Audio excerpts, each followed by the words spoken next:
Hello game fans and welcome to another review from Gaming Debugged. Today we're looking at Superola. Now Superola is a game about a heroic llama who saves the day when an army of evil space hot dogs invade the planet and steal all the hamburgers.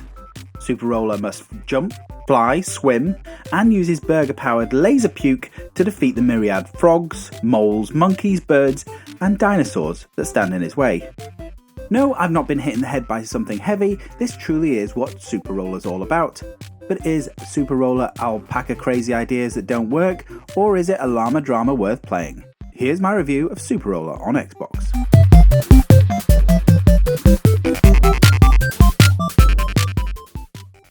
First things first, I had to use a wired controller to play as my wireless didn't work and it seemed to be a game issue rather than a hardware issue, looking at some of the comments, because I wasn't alone.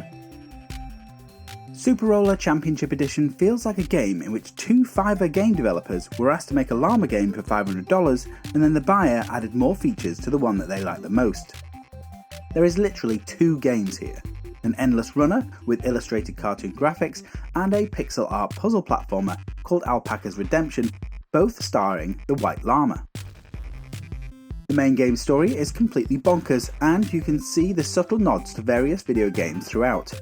All your burgers belong to us, It's dangerous to go alone, take this, are just two of the written throwbacks, but you'll also beat up a car like in Street Fighter, jump over monkeys that look very similar to Toki, and skateboard in a very Wonder Boy way. The creator obviously loved retro games of the 90s and crowbarred in as many references to give it that old school feel. As you work your way from point to point on the Mario World style map, the difficulty soon ramps up, and after a few easy levels you may find yourself trying levels over 100 times in order to complete it. Believe me, I know this, as the game tells you each time you start. The game gets very difficult very quickly, and having only one hit means that any mistake is punished with immediate death. Power-ups such as double jumps and double hits are useful, but are earned throughout the way and become very sporadically.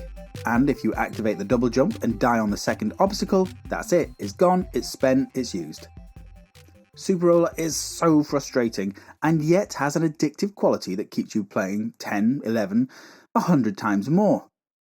Players need to learn the level, know the pressure difference between a quick jump and a long high jump, and eventually reach the checkered platform to be rewarded with some wings or even a pile of poo.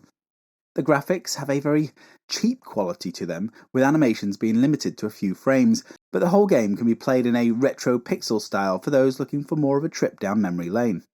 Other game modes include an endless mode and a versus game that see multiple players riding in Minecraft carts and jumping obstacles for as long as possible. The Championship Edition does look far better than the original game from 4 years ago, but the frustrating difficulty curve and the fact that sometimes you don't always jump when pressing the buttons, or enemies not dying when you fire your laser puke at them, adds to the overall stress. I love the madness of the story and all the nods to the retro games, but Superola needs some work to tighten up the controls on Xbox and create a difficulty curve that will mean that levels don't take over 100 attempts to complete.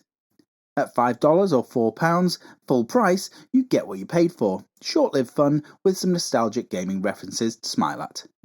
If this review has been useful, then please give it a like, thumbs up, subscribe to the channel, and I'll be back with another review very soon. Finish him!